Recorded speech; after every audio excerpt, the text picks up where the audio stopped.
This podcast is part of the Big Heads Media Podcast Network. Go to bigheadsmedia.com for more great podcasts.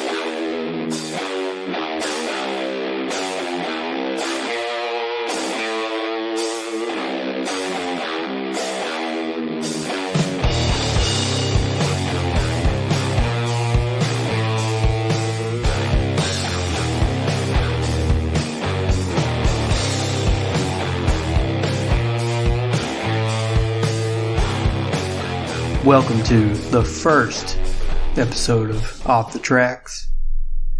We're your hosts. I'm Kyle. That's Steven over there. Hey guys. Hey, if we sound familiar, that's because we got other shows: Board Meets World, Raw's Boar, Half Hour Haunts, And this one. You're listening to it right now. 4 shows. Yeah. If you can't get enough of us, 4 shows. Yeah. You're gonna get your fix. People have kind of crossed over to this and they're like, yeah, we've had enough. Are you serious? I don't know. Oh. It's like, comedy, Kyle. This hasn't even premiered yet. What do you... For a second, I don't know. It's too much. Yeah. 4 shows a week. Yeah, I can't do you guys one show. But yeah, you still follow us on Twitter. Yeah. So what this show's going to be about is Steven and I are going to be just taking albums and reviewing them. Maybe talking about the artists themselves, what we like about the album, what we don't like, favorite songs off the record. Steven, who is our, fucking research guy over there, might even have a little bit of tidbits for you about the songs. You didn't bring any tidbits with you? Hell no, I'm going in raw, man. Very good. Yeah. Excellent. I'm color, you're play-by-play. Oh, good. Very good. Yeah. I love all the additional work. Thank you. But, yeah, so check the show out. We'd like to recommend a song to you guys. Oh, would we? Oh, I thought you said you had one song to check out. Do you have one? I don't have one. I was going to let you do one this week. Oh, this week? Yeah. Shit, what do I have? What the song that has stuck out to me the most here lately, and just because it hit me pretty hard, was Whiplash. It's a Metallica song. But the song I want you to check out is Motorhead's cover of it. Okay. Motorhead's cover of Whiplash by Metallica. So let's listen to that. Yeah.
Like you did before, make it ring, make it bleed.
like a maniac.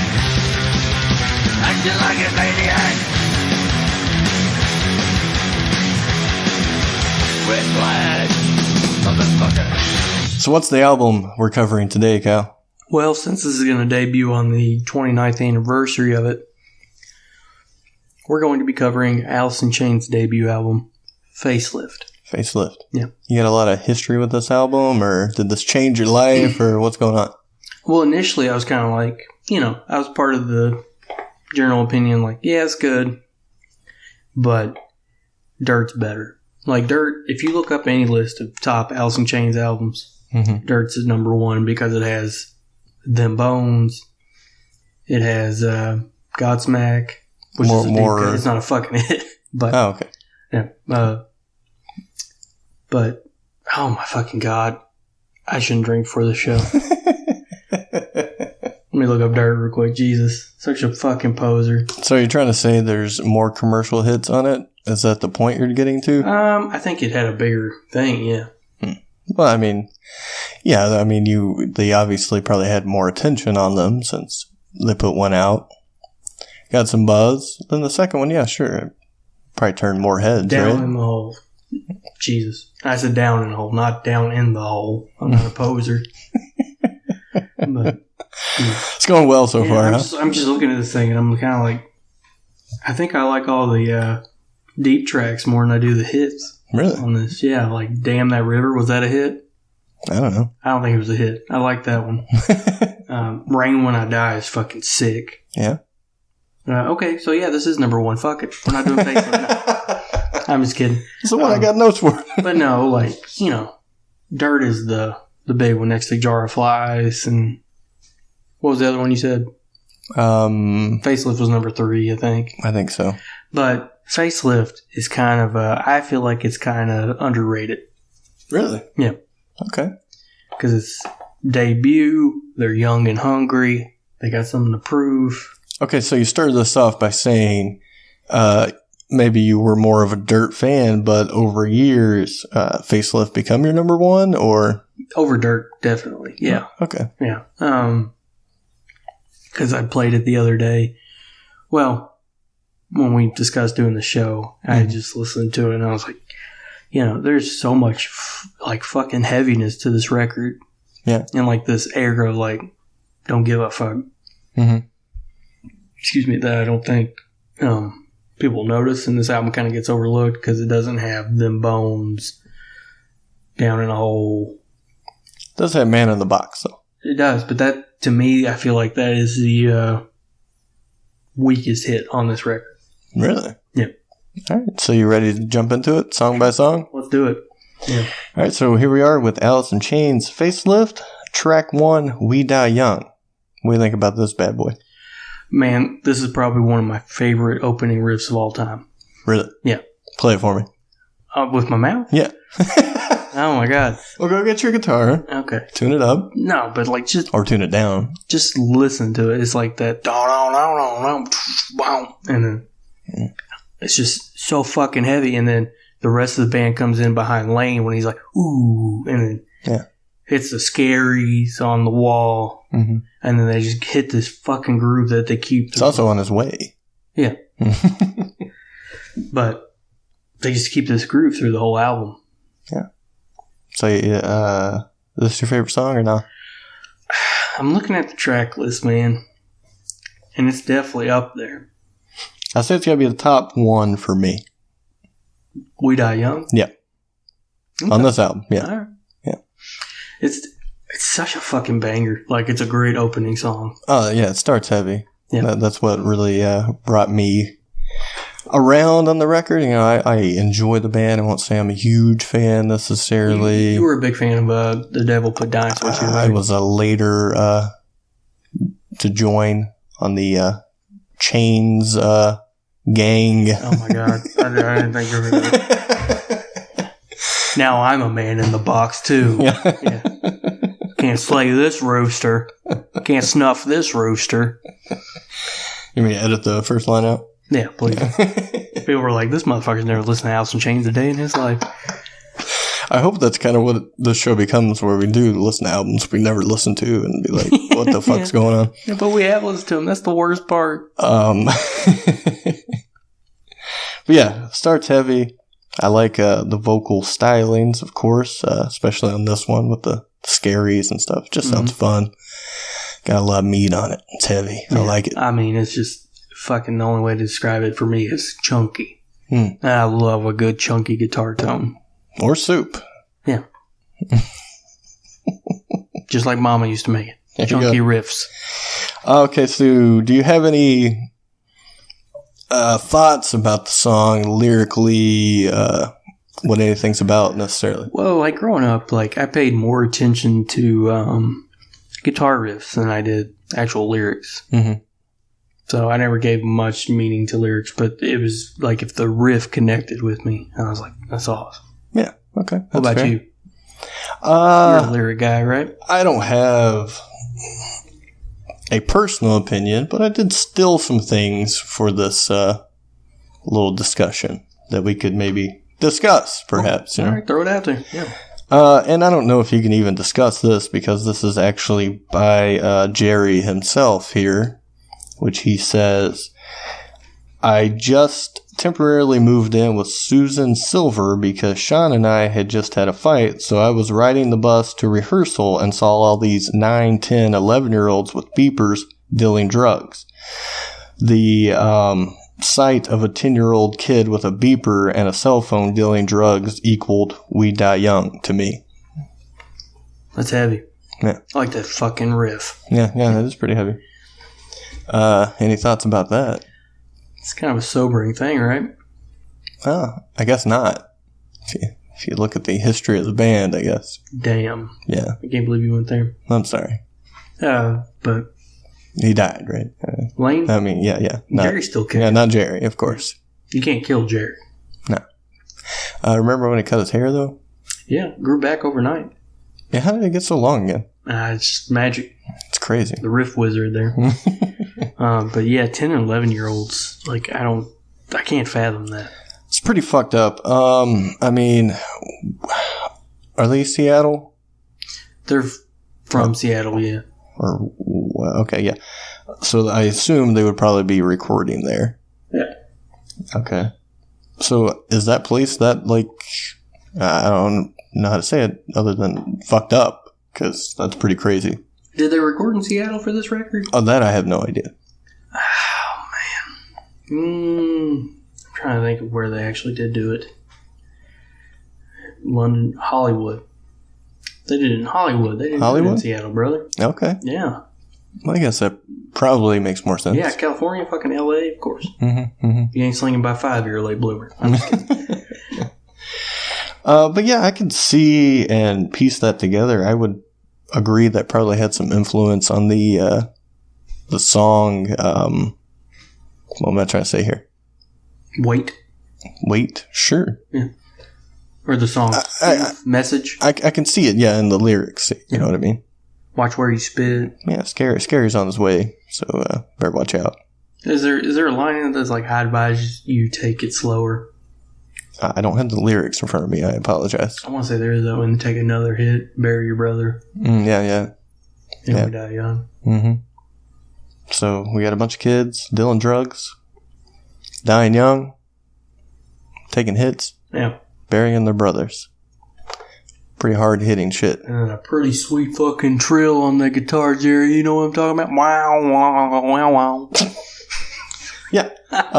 So yeah, great song. I enjoyed this song quite a bit. Yeah. You ready for track 2? I am. The biggest, probably the biggest hit off this record. Is it the biggest hit in their career? ? This is a good question. I would say so. What about you? I would number 2. What's number 1? Rooster, which is on Dirt. I can't believe I didn't think of it. Well, it's because it's not one of my favorite songs. Yeah.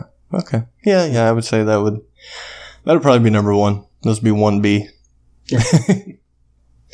Which is number 2, Man in the Box, right? Yep.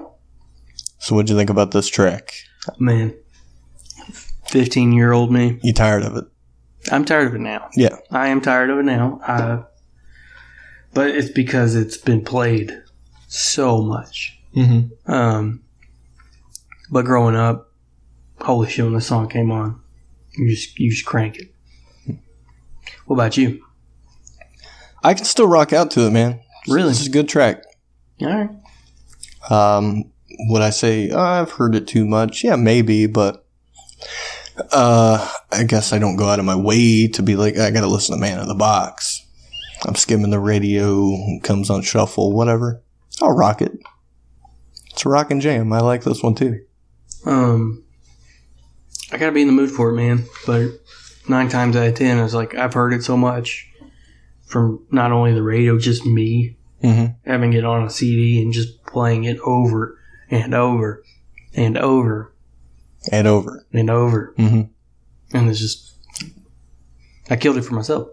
Burnout. Yeah. Mm-hmm. You want to hear some thoughts from Cantrell and Lane over here about it? About the song? Yeah. It's about censorship, right? Perhaps. Okay. You want to hear it? Yeah, sure, go ahead.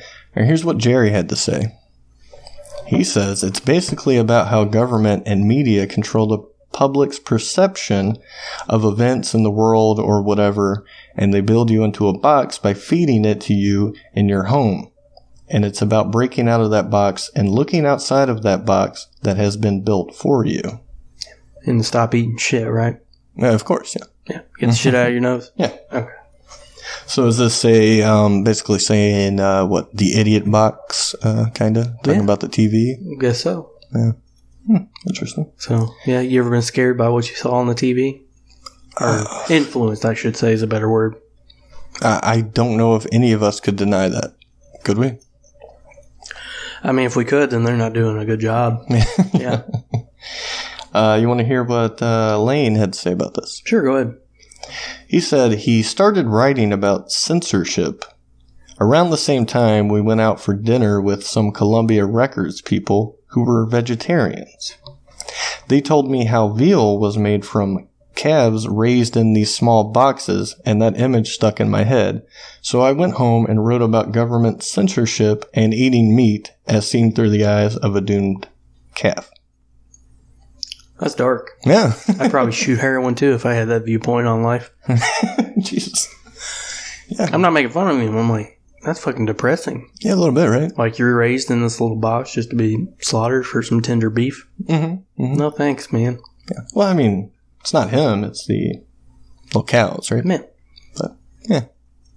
But perhaps there's something in his life that makes him feel relatable to that, perhaps? Well, he's young here. He's signing a record deal, I guess. Mm-hmm. I'm not digging too deep. I'm just kind of bullshitting here. Yeah. You know, like you get tied down to the record company, what they expect of you. Mm-hmm. And you feel like pieces of yourself is being sold off in the form of records. Yeah, perhaps. Like cuts of, juicy riffage sustenance. Delicious. Number 3, Sea of Sorrow.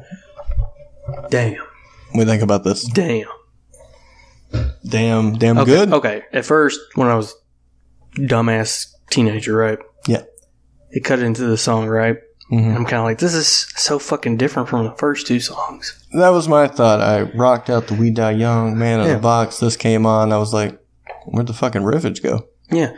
But it's fucking getting older, sad shit. Getting older and hearing that. Well, I'm talking about more so that opening riff. Because he's just kind of finger picking it and he's like, dun, dun, dun, dun. Yeah. Yeah. At first, it was kind of like, that's just. That's what I meant by sad shit. It's like boring. Oh. But no, it's actually like really fucking good. Like it's not meant to build upon We Die Young and Man in the Box. Because We Die Young is we're going to take you up to the mountain. Right. To the top of the mountain. Man in the Box is, we're going to fucking party on that top of the mountain with this hit. Okay. Sea of Sorrow is supposed to kind of bring you back down a little bit. It's that transition song. Okay. But still fucking great. Like, just, its placement on the record is perfect. Really? Yeah. Okay. Yeah, to me, like I said, I rocked out the first 2. That came on. And I was like, all right, this might be the first weak point in the album. Then about halfway through, I was like, all right, here we go. Yeah. Then, yeah, I enjoyed it. I don't have any notes for this one. No, it was actually it actually peaked on the Billboard Mainstream Rock Tracks chart, number 27. That's the peak? Yeah. It came, well, I mean, how many fucking songs are on that chart? Think about that. Yeah. And this isn't even it's not Man in the Box. It's not even We Die Young. It's not Bleed the Freak. That's true. Track 3. And I don't know the timing of these singles release, because you got to think, well, maybe they enjoyed the We Die Young, the Man in the Box, and then maybe like me, they heard this and they're like, oh, this is kind of different. I don't know. Yeah, it's not into it. It's different from what was released that you've been listening to over and over. Yeah. Ned Ragged of All Music has said that it showed that even as a fairly young group, Alice in Chains wanted to fool around with expectations at least a little bit. And just about every member gets a little moment of flair on the track, like Mike Starr, Mike Inez. They both get to showcase their talents a little bit on this album, this track. And then, of course, Jerry and Lane, the two guys that are probably, Alice in Chains, those are the first two names that come to mind. Sure. Instead of just the rhythm section. But, which Mike Inez, if you don't know this, he actually played bass for Ozzy for a long time. Oh, really? Yeah. What era? Early 90s. Okay. Yeah. Him and Zakk Wylde were in the band together. I can't remember who was the drummer at the time, though, for that band. Is he a Crazy Train? Did he play on the albums, or? Yeah, he played on the albums for sure. He played on, God, I can't think of what those albums were called. No More Tears.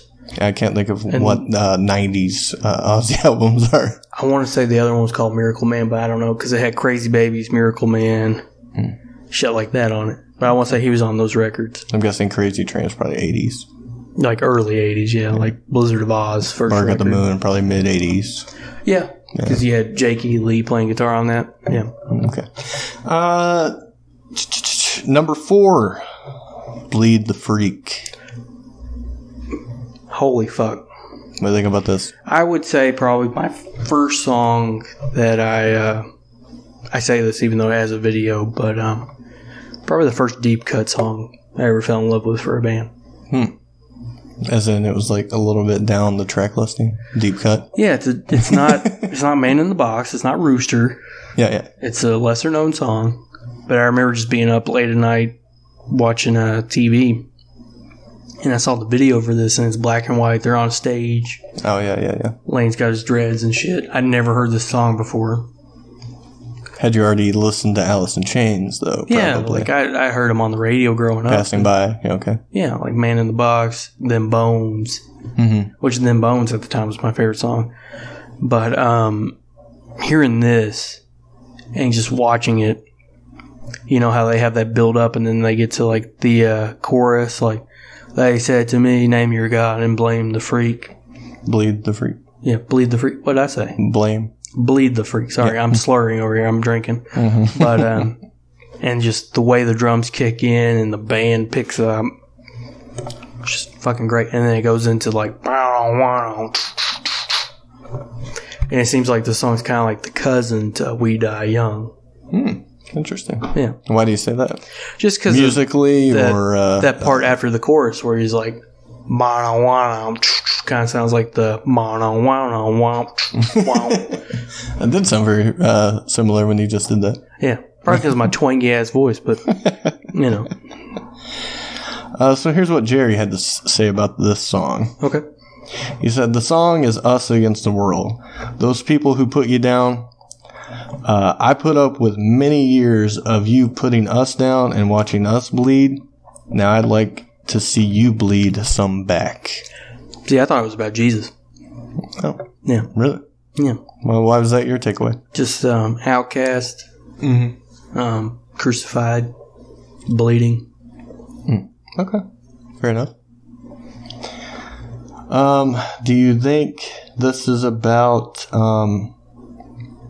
not his drug addiction, perhaps, but that is a factor for him feeling disconnected from the society there? That, or it could be like maybe he views himself as kind of like someone who isn't normal, and they're just pumping him for his creativity, just bleeding him, bleeding the freak. You're different, but you have something. Yeah, name your God. We can take. Name your God. What's the main thing that people worship? Money. Yeah. Name your God and bleed the freak. Very good. Yeah. I didn't think you'd be this deep. Very good. It's a great fucking album, brother. Number 5. I can't remember.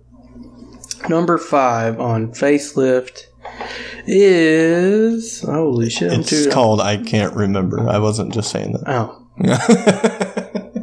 I'm like, what? No, it's not. It's fucking Sick Man, but I'm looking up dirt because I'm too fucking drunk to be doing this right now.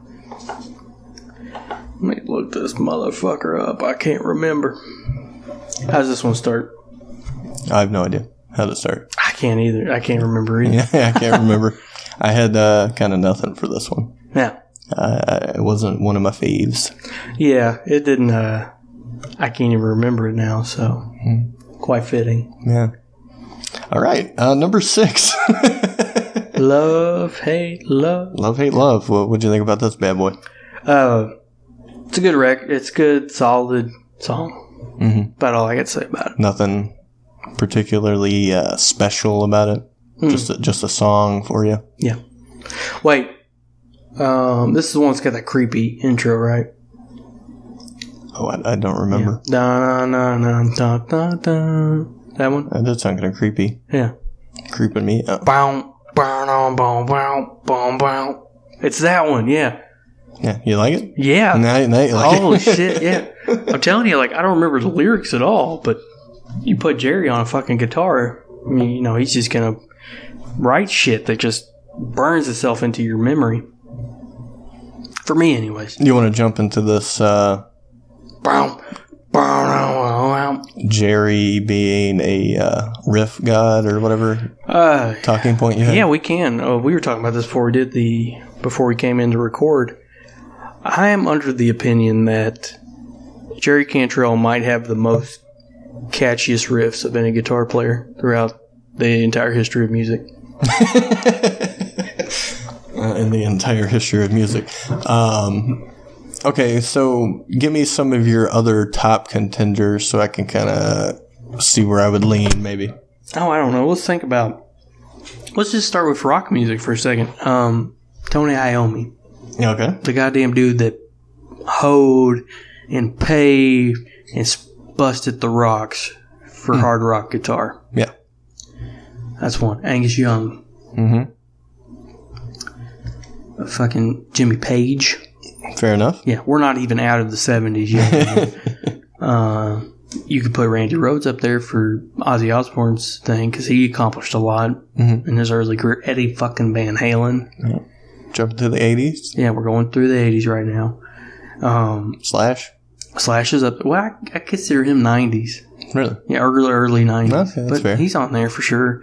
But would he be riff god or is because I picture him, he's more solo-y, definitely more of a technique rather than a riffy guy. I think that's just because he, was doing that shit when everyone was a shredder. He would come out there instead of a BC Rich or a Charvel or a Jackson guitar. He came out there. Listen to this guitar player dropping some knowledge here. A very classic looking Les Paul, and would do like bluesy rock solos, and it made it fucking work.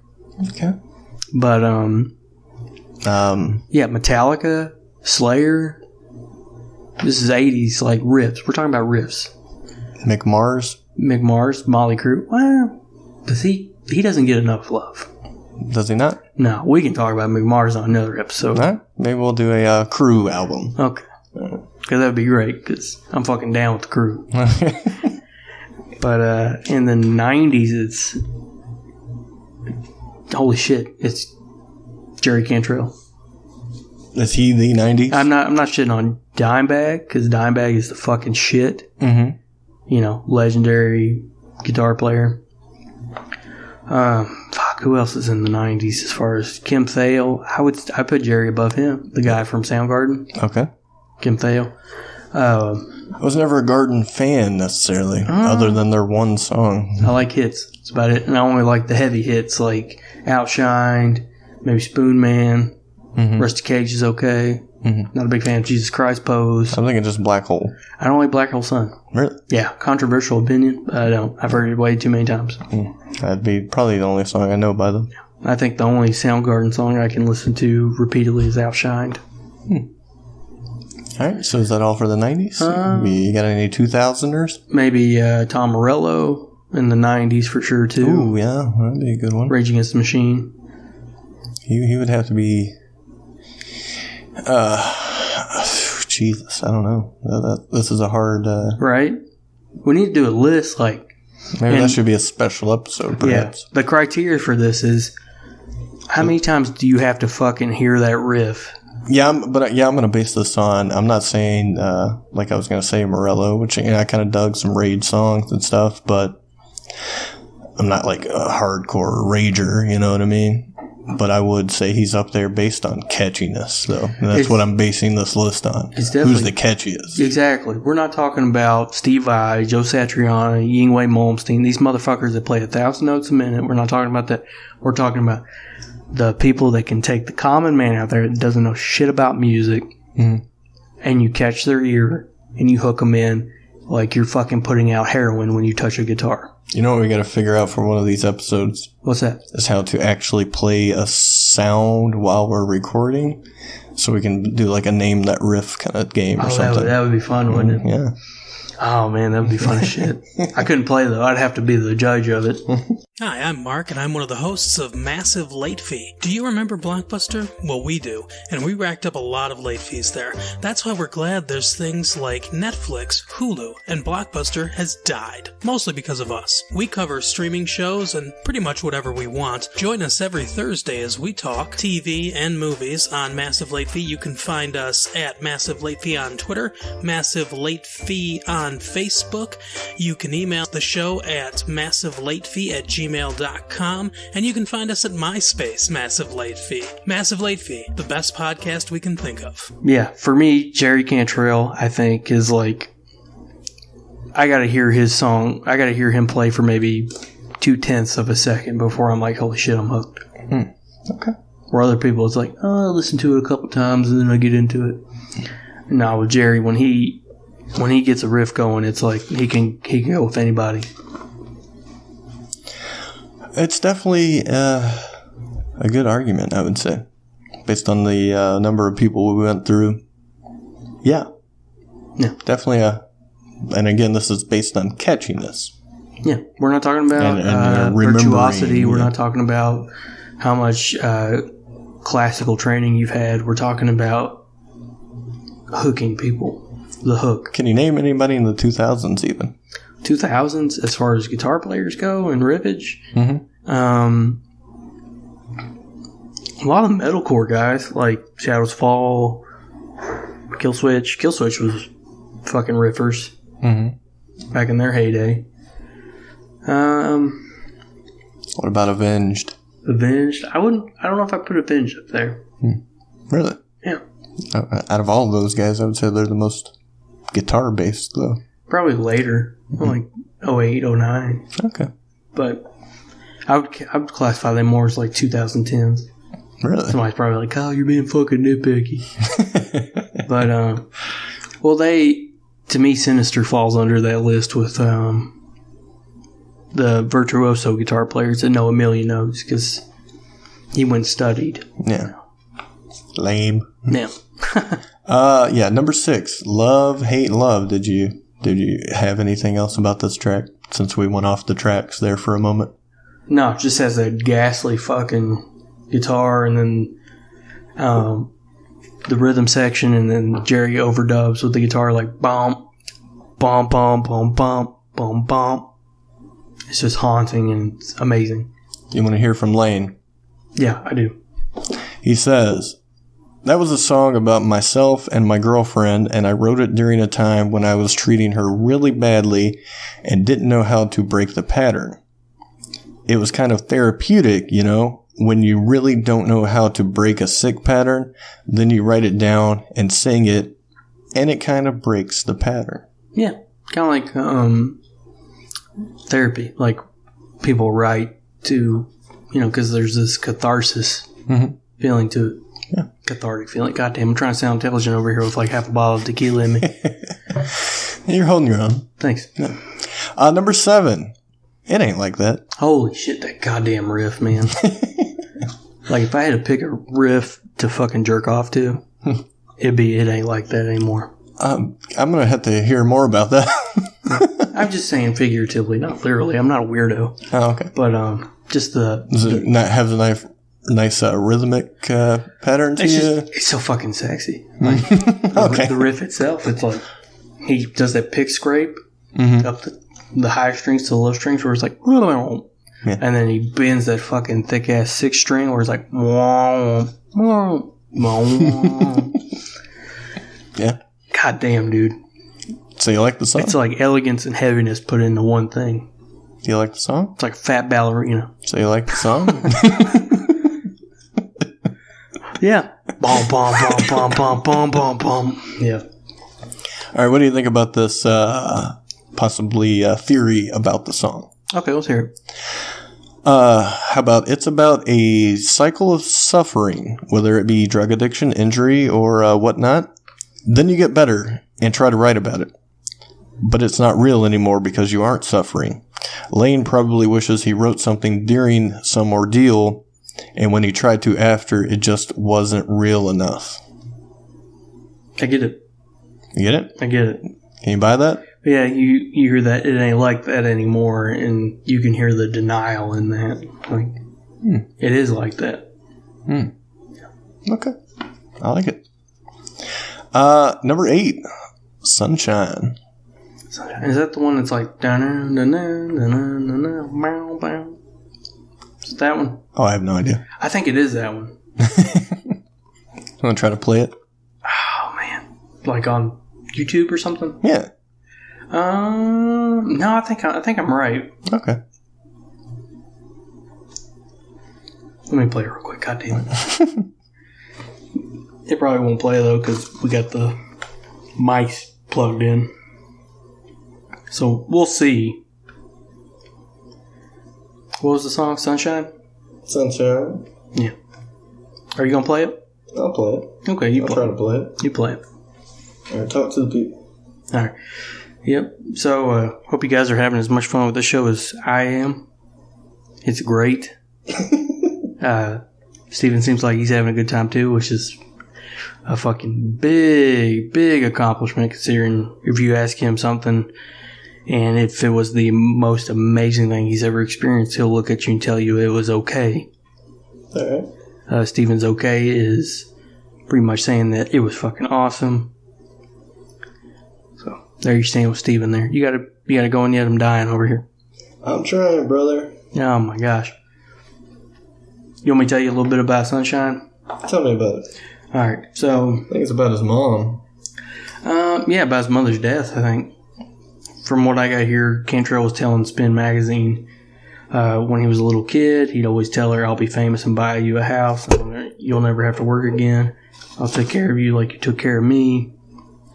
When she passed away, it was a really shitty time for me. I didn't know how to deal with it then, and I still don't. Yeah. We had the same note. But it gave me the impetus to do what I'm doing. Which I'm assuming, just going off this, impetus means drive.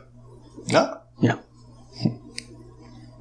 It ain't loading, brother. Oh, well, fuck it. We tried our best. Check it out. Just check out this whole goddamn album. All right. Number 9. Put You Down. Put You Down. Mm-hmm. Any words for that song?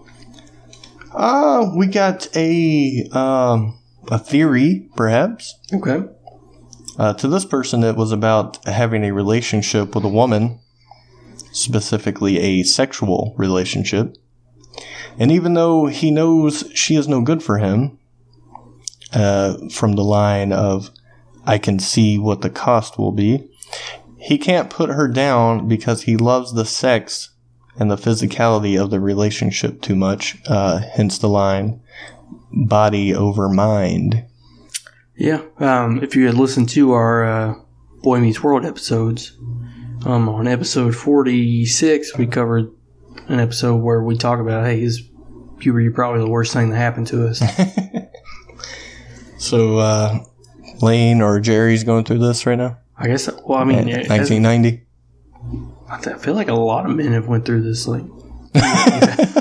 Almost all of them, huh? Yeah, well, no, probably not. But, like, you know, you have that fucking goddamn lizard brain urge that overrides everything, and it's so stupid because you know how fucking trivial and meaningless it is, but yet you stick it out because you do enjoy that one little aspect, because in your little mind, all that dopamine you get from it makes all the bullshit and toxicity worth it.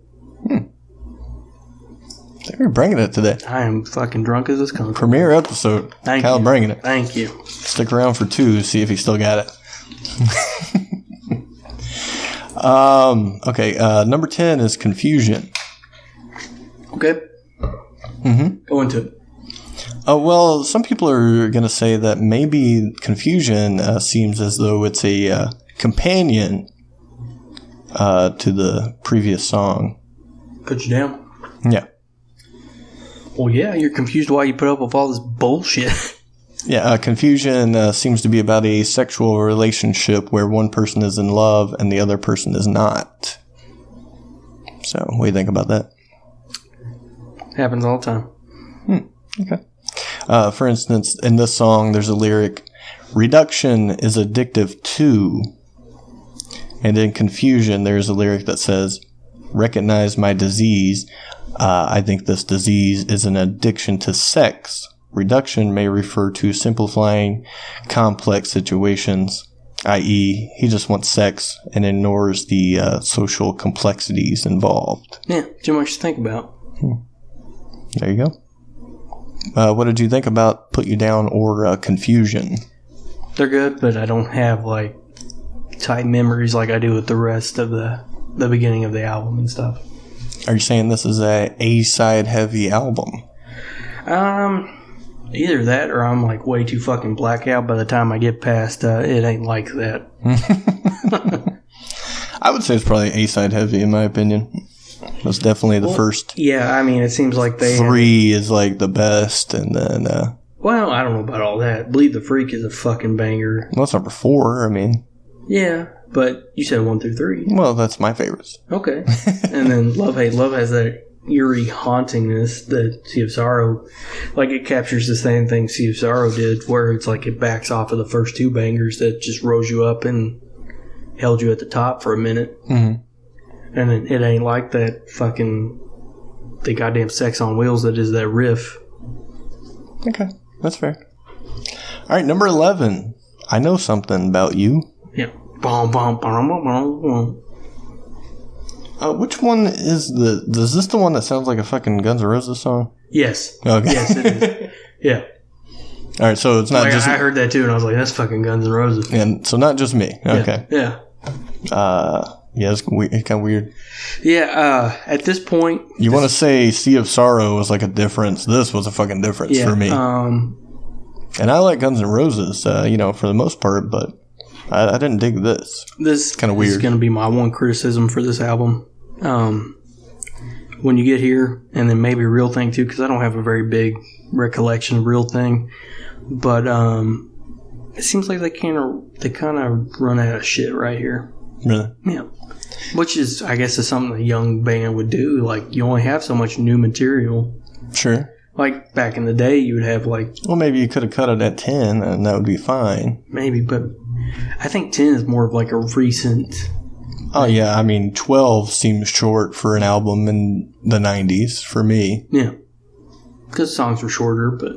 Mm-hmm. But, yeah, it definitely seems like bands didn't go to just 10, because, a fucking EP's 5 songs max. Yeah. But to me, it seemed like they ran out of like fresh material and they had to do album fillers. Which there's no shame in that. You're wanting to get the hits out there. Sure. And then you can throw those in there when people need like a piss break or, everybody's got to have their, their breaks. Yeah. Okay. Fair enough. But, it's something you don't. Excuse me. Oh, man. But something I've noticed that rock bands don't really do necessarily as much as like, say, older forms of music like bluegrass, like folk music or blues, is that they don't do covers on albums. Okay. Country does the same thing too, where like you'll see a bunch of like 2 or 3 covers on an album. Mm-hmm. It's like kind of a way to fluff it without like just throwing out shitty trash fillers.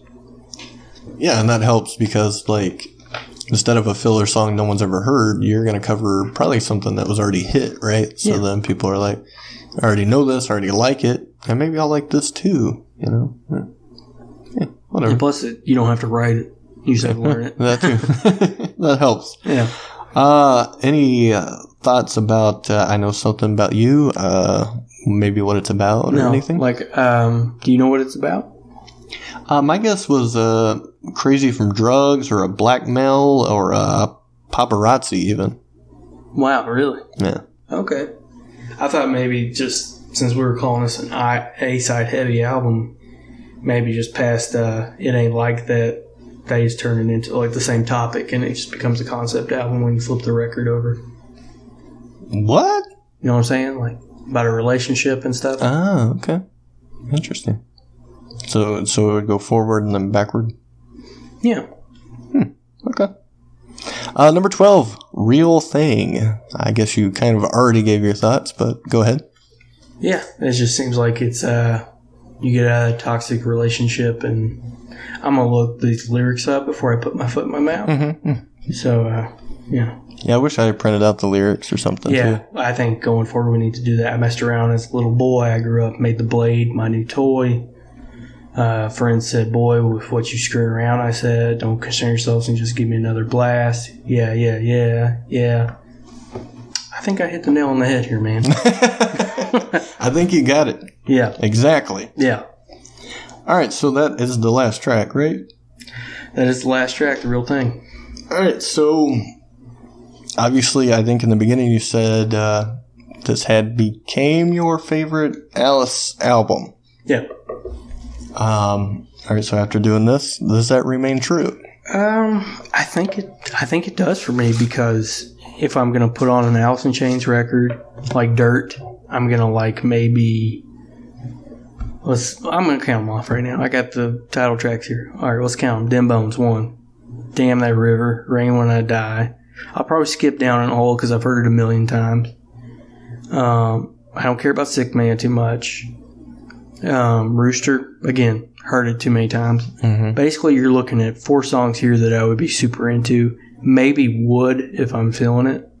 But it's one of those songs that, like, has been played a million times. It is pretty cool, though. It is good. That bom bom bom bom bom bom bom. Yeah. Very cool. Yeah. But it's played a fuck ton, and that's why Dirt is, like, the biggest fucking record, is because it has all those hits on it. Mm-hmm. You go to Jar of Flies. Come on, man. No Excuses. I Stay Away. Fucking Rotten Apple, maybe. Deep Cut. But Nutshell. Nutshell's the fucking banger on Jar of Flies. I can't really name anything off self-titled Alice in Chains. Maybe Grind. Okay. Maybe that's on it. At the beginning of this, we didn't say we were like hardcore Alice in Chains fans, right? I think it's probably obvious as people have listened through. We're not. But, yeah, like, I'm not a super huge fan. I just heard them a lot and then pursued when I liked a certain song. Like, hey, let's check out this record and stuff. So, but like that, Black Gives Way to Blue when they came back with, God, what's his name? William Duvall. Yeah. Fucking great.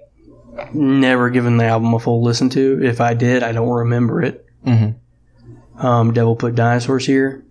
Fucking Hole is crazy. Yeah. Yeah. Yeah. That's a song off there, right? What is it? Hole? Hole? Yeah. I don't recall. Oh. Wait, what is it? Boom, bum, bum, bum, bum, bum, bum, bum. I know what you're talking about, but I don't know if that's the title. It's not Hole. I think Hole might have been on Give Black Gives Way to Blue, maybe. It's, I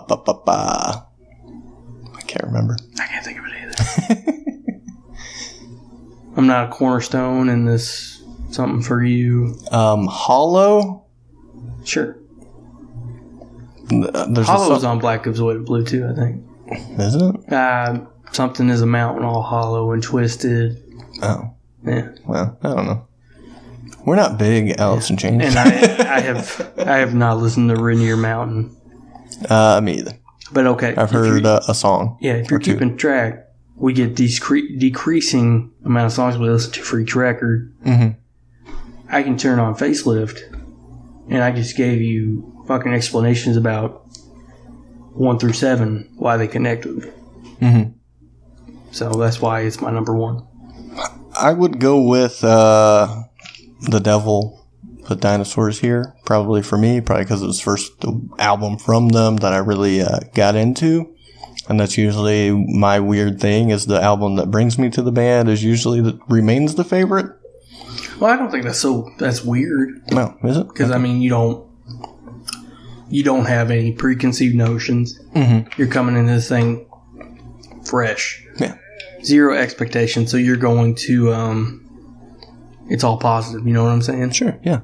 At the worst, you're indifferent. But overall, I would say my favorite album would be if I took a bunch of songs from different albums and just put the coolest, heaviest riffs on one album, and that'd be the best. The greatest. Because that's what I enjoy about this band is the cool, heavy riffs. Yeah, I think that's what got them the moniker of a heavy metal band. Are they a heavy metal band? I mean, you hear it thrown around, but people call them grunge. Mm-hmm. Just because of the time frame and location, perhaps? Where they're from and stuff. Mm-hmm.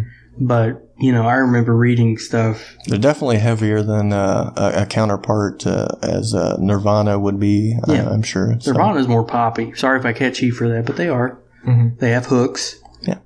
But these guys were playing with Slayer and Metallica and opening for Van Halen. And not to say Alice in Chains, I don't think they're not catchy, but it's definitely heavier, lower, gloomier, doomier. Well, I'll tell you right here, there's not without a doubt that they are a rock and fucking roll band. Well, that's true. They do rock.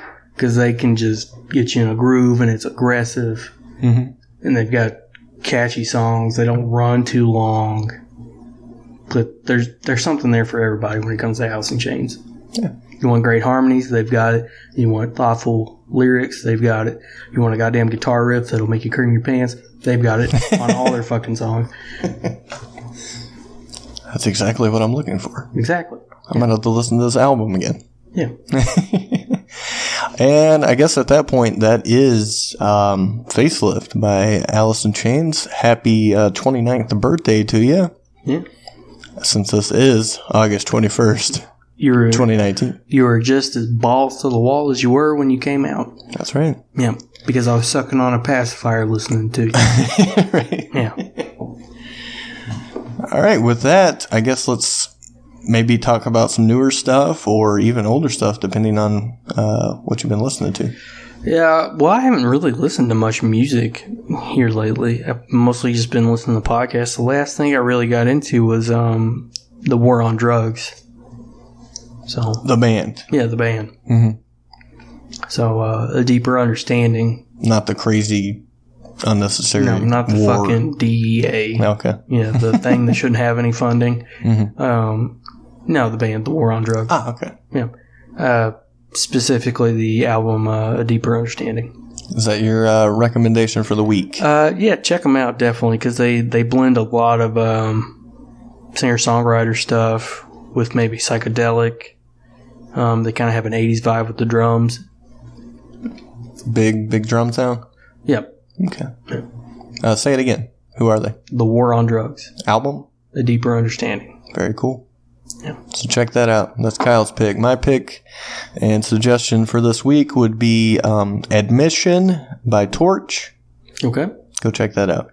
That older record? Just dropped a few weeks ago, or I guess on this day, wink wink, about a month ago. They still down tuning that fucking low E string? I would say this album has even has songs that are more similar to their early work, as in the heaviness.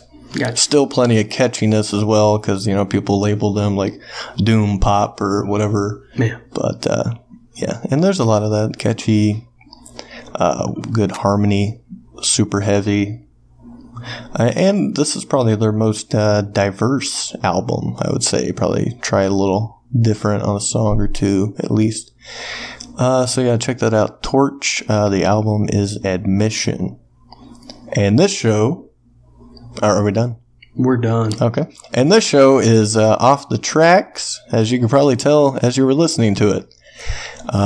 We are on Twitter at Off the Tracks Pod. That's P-O-D, like that really cool rock band. Yeah, I don't know if we'll ever cover them, but yeah. Off the Tracks Pod. And anything else? That's it, man. Go to our Twitter handle and, let us know what you thought of our recommendations. Hell, let us know what you thought of this episode. Yeah, let us know what you thought about this episode. Any things to say about Facelift album? Yeah. Tell us what these songs mean to you if you're an Alice in Chains fan. And maybe one day we'll throw up a poll or something. You can choose the next album we cover or something like that. Totally not out of the question, for sure. Yeah. All right, and we'll see you in about 2 weeks, I believe. I think that's our schedule, every other week. We're going to do bi-weekly for this? Yeah. All right, sounds good. Yeah, all right. Catch you later. All right, keep listening.